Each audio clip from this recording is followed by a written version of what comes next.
Dengan kata lain, adanya syarat dalam Quran 4 orang untuk menunjukkan seorang melakukan perbuatan zina, kita mampu menghadirkan dan siap kapan saja untuk berkoordinasi dengan pihak-pihak terkait. Oleh karena itu, Ahmad Arifin yang sedang dalam putusan dalam proses hukum di pengadilan negeri didelik dengan pengajuan dakwah pidana 156A yang semalam adalah pembacaan tuntutan oleh jaksa supaya selama 2 tahun. Adanya dugaan penistaan agama yang dilakukan Ahmad Arifin dengan 3 penyelewengan ajaran yang lari dari ketentuan Islam mainstream di Indonesia yang berpaham Ahlussunnah wal Jamaah berdasarkan fatwa MUI Sumatera Utara. Pertama, beliau membolehkan kawin mut'ah alias syiri tanpa wali dan saksi.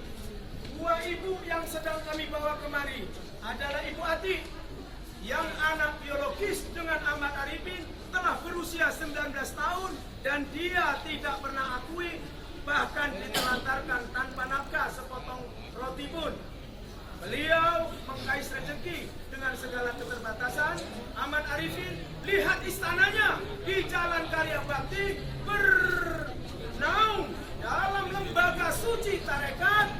Tapi pengaduan yang kita terima, 11 ibu-ibu mantan muridnya mengaku telah dijinahi. Ketika kita tanya berapa korban zina, mereka mengatakan 74 ibu-ibu telah dijinahi. Pengakuan mereka. Wallahu a'lam bishawab. Yang kedua, bahwa zakat harus diterima, harus diserahkan kepada tuan gurunya 2,5%. Laki-laki, lihat istana Ahmad Arifin. Bukan kita iri dan cemburu. Orang Islam silakan, monggo kaya. Tapi jangan coba bersembunyi di lembaga keagamaan. Tapi praktek yang dilakukan sangat bertentangan dengan nilai-nilai Islam itu sendiri. Nah, oleh karena itu pengadilan agama yang mengatasnamakan Tuhan Yang Maha Esa, yang mengadopsi nilai-nilai syariat Islam, bahwa konteks perzinahan dalilnya adalah az-zaniyatu waz-zani fajlidu baina huma mi'atan jaldan. Kalau kata Allah. Tapi karena pengadilan agama ini tidak sepenuhnya berdasarkan ketentuan yang hukum yang diturunkan oleh Allah, kita monggo, kita hargai hukum positif. Kita tidak perlu merejam mereka sampai 100 kali cambukan. Tapi yang kami inginkan adalah umat ini hanya mengharapkan tegaknya keadilan, tegaknya hukum, tegaknya supremasi hukum. Karena para hakim penegak keadilan, kullukum ra'in wa kullukum mas'ulun ar-ra'yati. Setiap pengambil keputusan, setiap pemimpin nanti di hadapan Allah akan dimintai pertanggungjawaban. Takbir. Inna sam'a wal basara wal fu'ad kullu ulaika kana anhu mas'ula. Ketika telinga telah mendengar, ketika mata telah melihat, ketika hati semua tahu, nurani hati manusia adalah bersih dan suci, tahu mana perbuatan hak dan batil, tahu mana benar salah, tahu mana mudarat, tapi akhirnya semua disamarkan. Berhadapanlah dengan hakim yang sebenarnya di hadapan Bapaknya. Allahu Akbar. Mari kita doakan semoga mereka akan bertahajud di malam hari untuk mendapat bimbingan ilahi agar hati nurani mereka benar-benar bersih berdasarkan kacamata prinsip-prinsip tauhid, prinsip-prinsip keimanan, agar mereka mendapat petunjuk dan hidayah untuk menegakkan hukum dan keadilan. Assalamualaikum warahmatullahi wabarakatuh. Kita mohon doa. Kita aminkan semua ya. Yang saya akan berdoa setelah itu berdoa.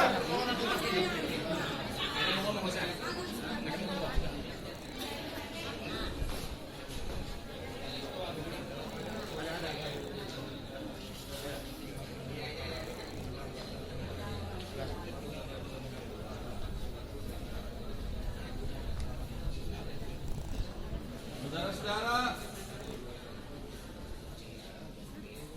Inilah model hukum di negeri kita ini.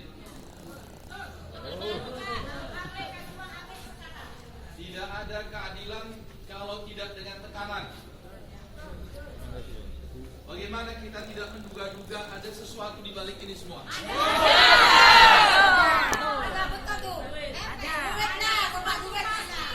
Kita cuma minta ini dibuka di ruang sidang, dibuktikan dengan jalan yang formal. Tapi malah apa yang menjadi niat baik kita dimentahkan seperti ini. Atau jangan-jangan hakim-hakim ini meminta kita menggelar pengadilan di jalanan.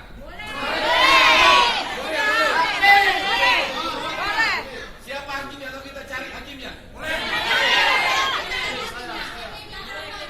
Hakim sendiri lah. Nggak tahu dia. Hakim itu kata Nabi ada 3. Yang 2 di neraka. Cuma yang 1 yang masuk surga. Yang di neraka itu kata Nabi, hakim yang mengetahui kebenaran, tapi dia tidak memutus dengan kebenaran itu. Hakim yang kedua yang masuk neraka, hakim yang tolol, mencoba memutuskan dengan kebodohannya. Hakim yang masuk surga hanya 1 kata Nabi, hakim yang mengetahui kebenaran dan dia putuskan dengan kebenaran itu. Bagaimana hakim ini kita bisa katakan setelah memutus dengan kebenaran, fakta saja belum pernah dibuka di ruang sidang. Takbir! Saudara-saudara, kita pasti akan tutup si hakim ini di hadapan Allah. Tapi kita tidak akan bikin tenang hakim ini. Tidak akan kita bikin tenang hakim ini. Akan kita adukan dia ke semua lembaga berwenang. Kita akan terus mencari keadilan di level yang tertinggi sampai yang paling tinggi keadilan dari Allah Subhanahu wa taala. Korbannya sudah hadir. Akibat perbuatan si tertuduh juga sudah ada.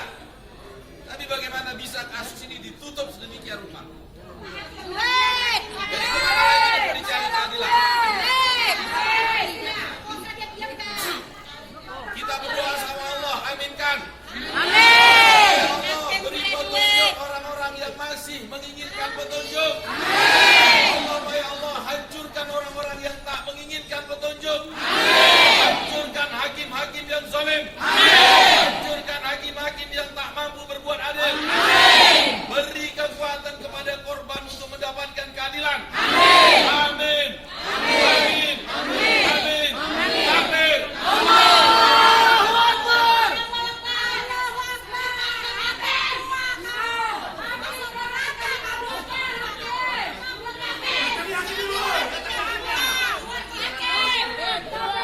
Sidang jalanan, Bapak Ibu sekalian, kita menghargai suasana yang selalu kita perjuangkan terjadinya kondusivitas dan harmonisasi.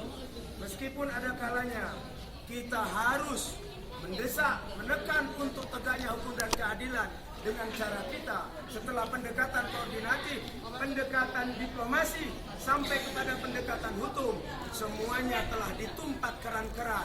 Tapi kita seiring dengan iman yang tiada pernah tercabut dalam hati kita, sampai mati kita akan memperjuangkan tegaknya hukum dan keadilan. Kita akan bubar dengan tertib, dan setelah itu kita akan terus doakan harapan doa Ustaz Heriansyah. Semoga mereka akan dibayang-bayangi dengan ketakutan atas kata-kata dusta, dengan menamakan